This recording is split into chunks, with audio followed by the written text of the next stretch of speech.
Campo magnético. Desde el año 8000 a.C., los griegos ya tenían conocimiento sobre el magnetismo. La leyenda le adjudica el nombre magnetita al pastor Magnés, que traía trozos de magnetita con los clavos de sus sandalias y los casquillos de su bastón mientras pastoreaba su rebaño. Pero pasó el tiempo y nadie le puso importancia. El francés Pierre de Maricourt, en el año de 1269, notó que las direcciones en las que apuntaba una aguja al acercarse de un imán esférico formaba líneas que rodeaban a la esfera y pasaba a través de esta en dos puntos diametrales opuestos el uno del otro.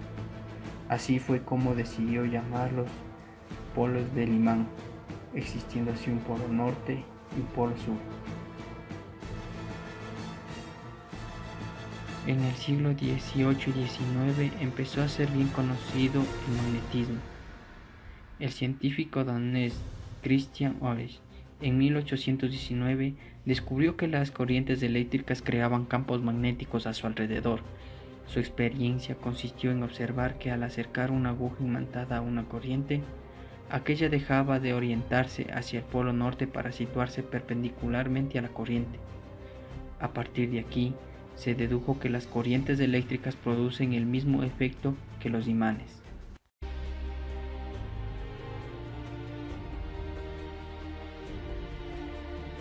Es un campo que ejerce fuerzas denominadas magnéticas sobre partículas cargadas en movimiento. Las fuerzas magnéticas son fuerzas que atraen o repelen metales. Al igual que el campo eléctrico, también es un campo vectorial, pero que no produce ningún efecto sobre cargas en reposo.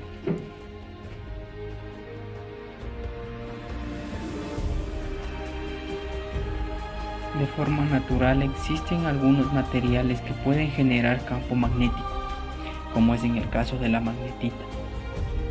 Por aquellos tiempos se estudió un campo magnético que puede ser generado por cargas en movimiento o por corrientes que circulan en un conductor.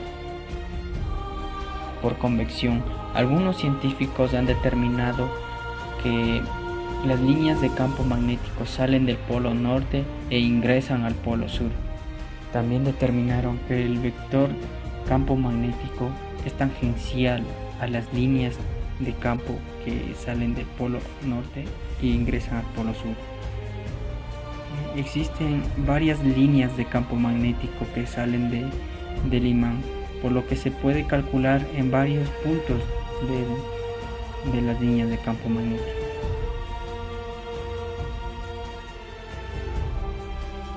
Después de varios análisis y complicaciones que tuvieron para calcular el campo magnético, se dieron cuenta los científicos que para cada tipo de fuente que genera un campo magnético habrá una fórmula distinta para calcularlo.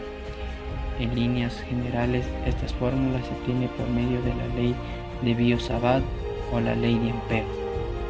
En esta ocasión mencionaremos tres fuentes que generan el campo magnético.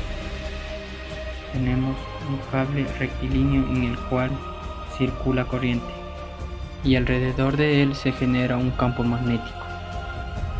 También tenemos una espiral circular que alrededor de ella de igual forma se genera un campo magnético que se calcula por la ley de Biot-Savart. Y la tercera fuente sería un solenoide, que esta se calcularía por la ley de Ampère. Y a medida que pasaba el tiempo, vieron cómo actuaba el campo magnético sobre una partícula cargada en movimiento. En una región donde existe campo magnético, se infiltra una partícula cargada positivamente. Ambas trayectorias, tanto de la línea de campo magnético como en la dirección que ingresa la partícula, forman un ángulo que es distinto de cero. Así pues, al ocurrir esto, el campo magnético va a ejercer una fuerza magnética sobre la partícula cargada, y esa fuerza magnética tiene una particularidad, que va a ser perpendicular tanto a las líneas de campo magnético como al vector velocidad. Y si ese ángulo es igual a 0, entonces la fuerza magnética aplicada hacia la partícula sería nula, que se calcula con la siguiente fórmula.